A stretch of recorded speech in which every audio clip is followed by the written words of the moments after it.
Hello and welcome. Today we'll be going through the OptiAssist for Abaqus, tutorial 7. This is sizing optimization considering ply, symmetry and grouping. Similar to tutorial 6 is the same model undergoing the same problem with the same constraints being implemented. The only difference with this one is that we are now going to use the grouping capabilities of OptiAssist. As you can see, I've already loaded up the model in Abaqus CAE as a post-processor, and I've shown the displacement of the model with the maximum taking place at the center at about 10 millimeters. The aim of this optimization will be to reduce it to around 8 millimeters. To begin with, if we open up OptiAssist and load the Abaqus input file, the first thing we are going to do is create a new thickness set data. This will be all plies, with the minimum being 0 and the maximum being 20. We'll click OK, and then selecting all the plies using Control A, except for the core, using Control, we'll assign a thickness set. We will then click Next. Here we will be under the ply linking tab. We will be linking the plies on the top of the laminate to its equivalents at the bottom. This is shown by the T and the B at the front of the ply names. To do this, we will first of all tick the group thickness box before clicking on the first ply and then finding its bottom equivalent by holding down Control and then clicking.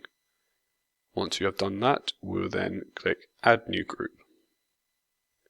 You will then need to do this for the pairs listed in the tutorial manual. Once you have created all your new groups, the final step for the ply linking will be to create symmetry between the top plies on the right hand side and the left hand side.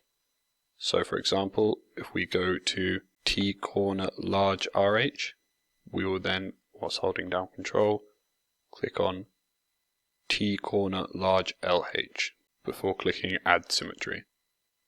You'll then need to do this for the other 3 groups listed in the tutorial manual. Once you have made those symmetry links, we can then click Next. Under the Goal tab, the goal will be the default minimized mass, which we can leave as it is, so click Next.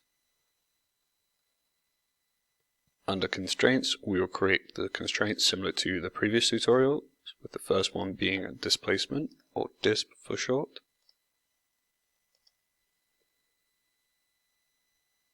With an upper bound of 8 millimeters and the node set of displacement set. We will then do the same for the failure index or findex with an upper bound of 0.7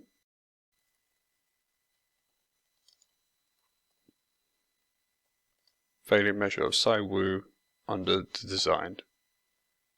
We'll click Create and then click Next.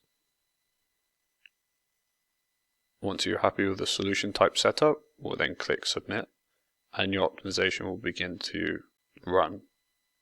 Once the optimization has finished running, if you go back to your post processor and open up the new tutorial 7 OPT file created from the optimization, you can see when looking at, for example, the displacement, that the maximum displacement has now been lowered to 8 millimeters as set by the constraint.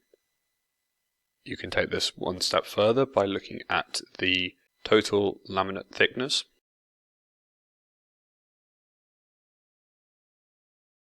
which shows symmetry from the grouping, and again this can be taken even further by taking a look at the .csv file created from the optimization, which shows further grouping and symmetry between the left hand side, right hand side, top and bottom of the model. This concludes the tutorial.